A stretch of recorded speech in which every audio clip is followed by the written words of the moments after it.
ज्योतिष शास्त्र के अनुसार जन्म कुंडली में लग्न की भूमिका अत्यंत महत्वपूर्ण मानी गई है। हर लग्न के लिए, प्रत्येक लग्न के लिए ग्रहों की स्थिति अलग अलग प्रभाव डालती है। और जब आज हम बात करेंगे कुंभ लग्न की, तो ये एक ऐसा लग्न है जो विचारों की क्रांति, एक समाज सेवा का भाव और एक भविष्य की दृष्टि का प्रतीक माना गया है, यानी कि दूरदृष्टि का। तो आइए चर्चा करेंगे, लेकिन एक संस्कृत श्लोक के साथ में। यदा जन्म काले ग्रहा योगकारी भवन्ति तदा मानुषोपि राजवत वर्तते।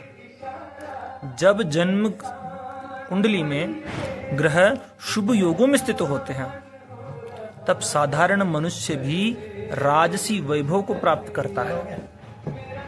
ऐसा कुंभ लग्न है जो स्वयं में ही एक रहस्य है। यह कोई साधारण राशि नहीं है। यह शनि की दीर्घ दृष्टि और मानवता की उच्च चेतना का संगम है। यहां बुद्धि, विज्ञान, देखिए, बुद्ध से बुद्धि, शुक्र से विज्ञान, शनि से वैराग्य, इन तीनों ग्रहों की त्रिवेणी है, संगम है ये बुद्धि, ये लग्न। परंतु जब हम इस लग्न में पाराशरीय सूत्रों के अनुरूप विशेष योग देखते बनते हैं, तब जन्म कुंडली के छिपे रहस्य भी जागृत होने लग जाते हैं। और एक अलक्षित व्यक्ति जिसका कोई लक्ष्य नहीं रहता, उसको भी ये राजयोग, उस व्यक्ति को भी ये राजयोग धकेल देते हैं, धक्का दे देते, दिशा तय कर देते हैं। एक श्लोक याद हो रहा है, नवमस्य लाभो यदा पंचमेन सहयुज्यते तदा भाग्यम देवानाम कृपया चलति। जब नवम भाव का स्वामी पंचम भाव के स्वामी से संबंध करता है, तब देवताओं की कृपा से भाग्य प्रज्वलित हो उठता है। तो आज हम प्रवेश करेंगे इन्हीं दुर्लभ योगों के गूढ़ संसार में, जटिल संसार में। ये कुंभ लग्न है, यहां पर गुरु का द्विधन भाव में के स्वामी बनते हैं, राज्य द्वितीयेश और लाभेश, और शुक्र और बुध त्रिकोणेश, इनकी शास्त्रीय मित्रता है, और शनि की केंद्राधिपत्य शक्ति लग्न के स्वामी बनते हैं। तो इन तीनों को मिलकर के, तीनों ग्रह मिलकर के बनाते हैं एक दिव्य राजयोग। तो आइए, ये वीडियो मैंने थोड़ा पहले भी बनाया था, लेकिन इसकी कुछ स्क्रिप्ट डालने के लिए वापस बनाया हूं। ये आप फिर वापस सुनिए, क्योंकि मैंने विवेचन पहले ही कर दिया हूं। तो आप इस वीडियो को और उसको मैंने जोड़ा है, क्योंकि ये पाराशरीय गूढ़ योग है। तो वाणी को बार बार ना कहूं, आप अनुभव कीजिए, क्योंकि ये हो सकता है कि यह ज्ञान आपका आत्मरूप जागृत कर सके। क्योंकि आप कुंभ लग्न के हो, तो आप में कहीं ना कहीं आगे बढ़ने की आकांक्षा आपकी जन्म पत्रिका को देख करके उत्पन्न हो। कुछ ऐसे विशिष्ट राजयोग होते हैं कुंभ लग्न में जन्मे जातकों को, जो राजा के समान जीवन, धन, संपत्ति, मान, प्रतिष्ठा, यश, कीर्ति, वैभव, क्या क्या कहूं, सब प्रदान करते हैं, कर सकते हैं, यदि जन्म पत्रिका में यह युति हो। तो मैं पूरा दूसरा वीडियो भी इसके साथ में जोड़ता हूं। आप अच्छे से, ध्यान से, गंभीरता से और एकांत चित्त, शांत चित्त होकर के इस वीडियो को देखना और जानना कि कौन से ग्रह है, कौन से भाव है, जो यानी कि जो अद्भुत योग बना देते हैं, यानी कि वे कौन से भावेश मिल करके इस अद्भुत संरचना बना देते हैं जन्म पत्रिका में, कैसे बदल सकती है आपके भाग्य की दिशा। तो थोड़ा सा वीडियो आगे भी रूपरेखा रहेगी, उसको भी सुनना है, फिर धीरे धीरे स्क्रिप्ट करना है और जाना है, धीरे धीरे यात्रा करनी है कुंभ लग्न की। धन्यवाद। धन्यवाद यहाँ पे नहीं कहूंगा, आगे चलिए।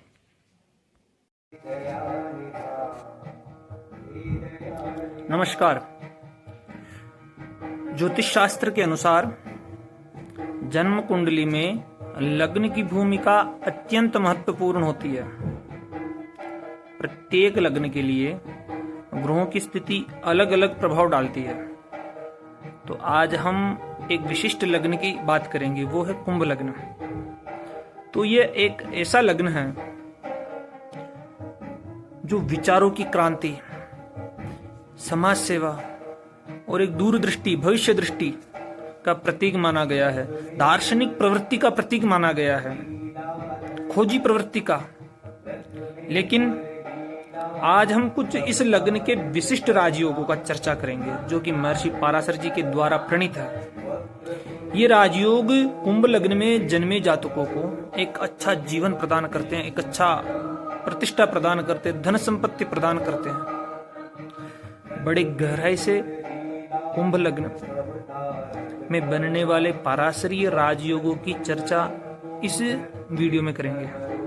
हम जानेंगे कि वे कौन से ग्रह है, कौन से भाव है, जो मिलकर के एक ऐसी अद्भुत संरचना जन्म कुंडली में बना देते हैं जिससे जातकों का भाग्य की दिशा तय होती है, जातकों की भाग्य की दिशा तय होती है।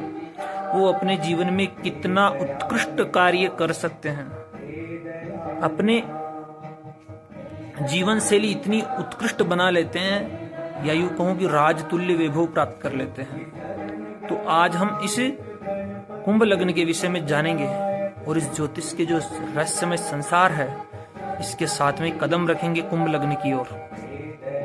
तो हम प्रारंभ करते हैं कुंभ लग्न के विषय में। कुंभ लग्न, यहां पर लग्नेश शनि होते हैं और व्ययेश भी शनि होते हैं, क्योंकि व्यय भाव में इनकी एक राशि मकर रहती है और लग्न में कुंभ राशि रहती है। तो दोनों राशियों के स्वामी शनि बनते हैं।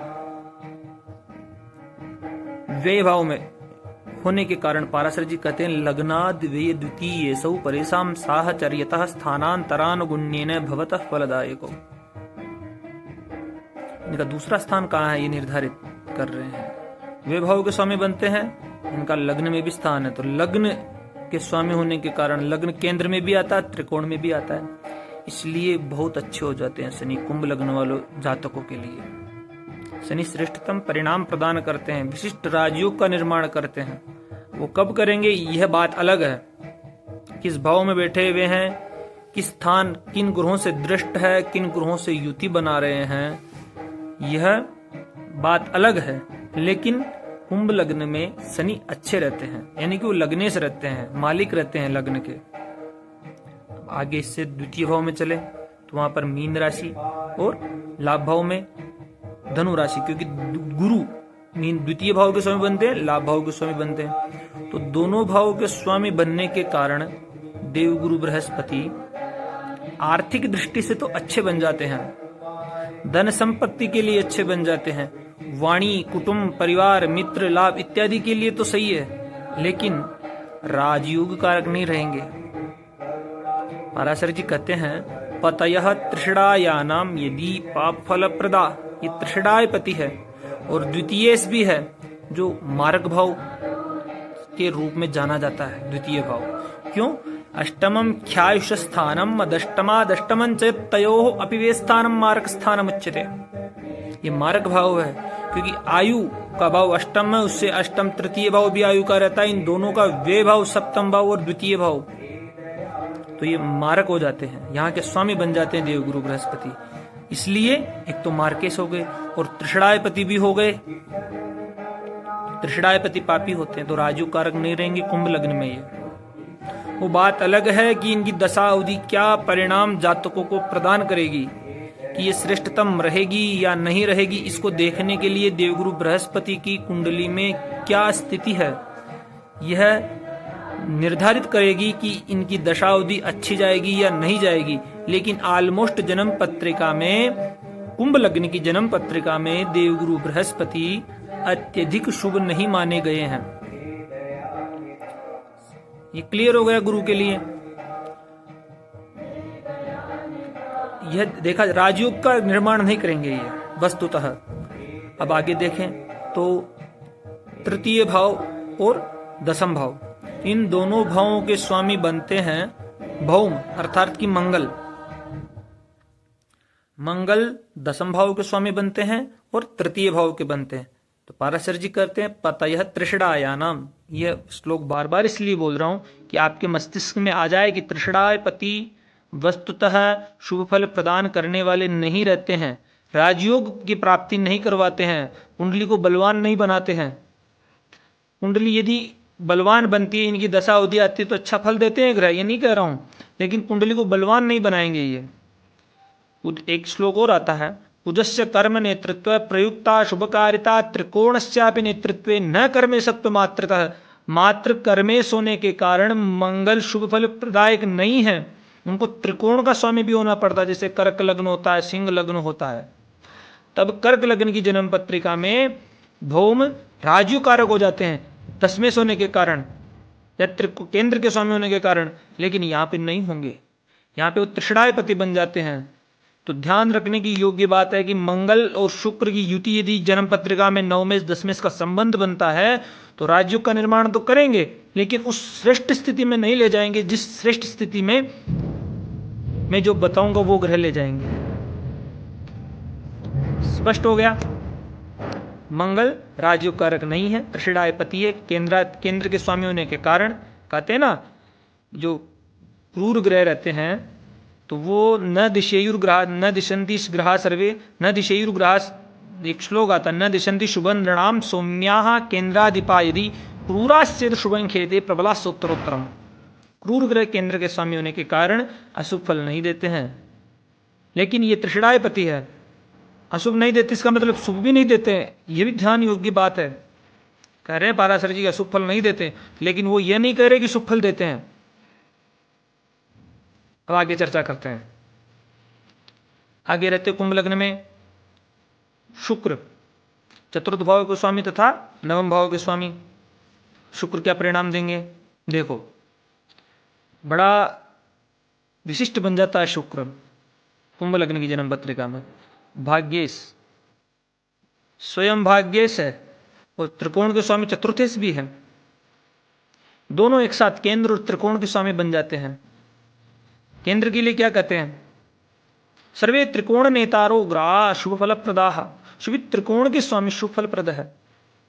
तो शुक्र कुंभ लग्न की जन्म पत्रिका में बड़ा विशिष्टतम राजयोग बना देता है, एक एव शुक्र अकेला, क्योंकि वह त्रिकोण का स्वामी भी है, वह केंद्र का स्वामी भी है।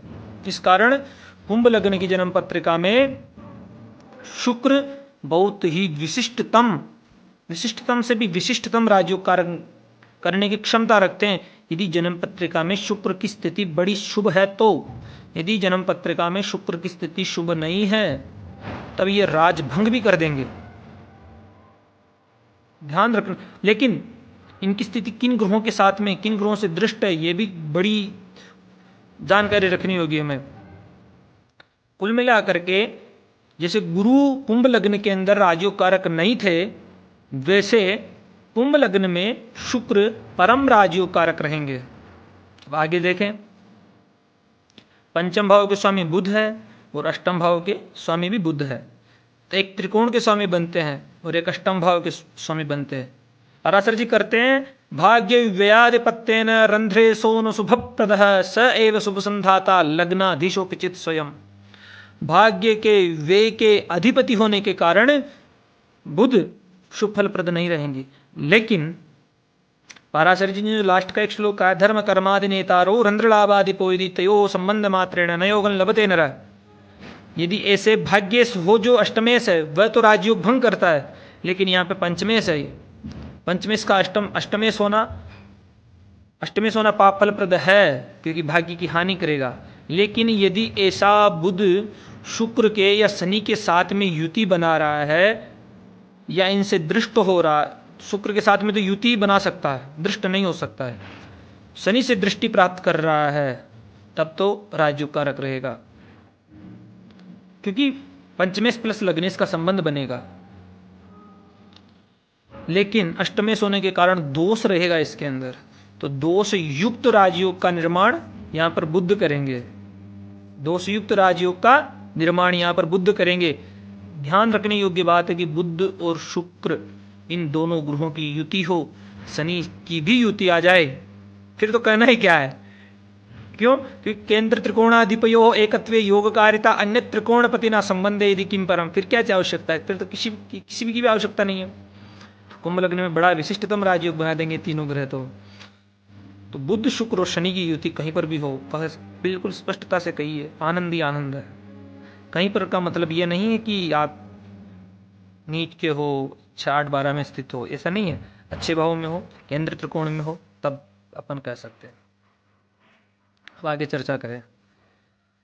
षष्ठेश बनते चंद्रमा, पतय त्रिषडायाना मिदीफा प्रदा, त्रिषडाय पति होते हैं। अभी राजयोग कब बनेंगे? जब विपरीत राजयोग बने, छठे का स्वामी अष्टम में बैठा या द्वादश में बैठे, तब तो राजयोग कारक रहेंगे।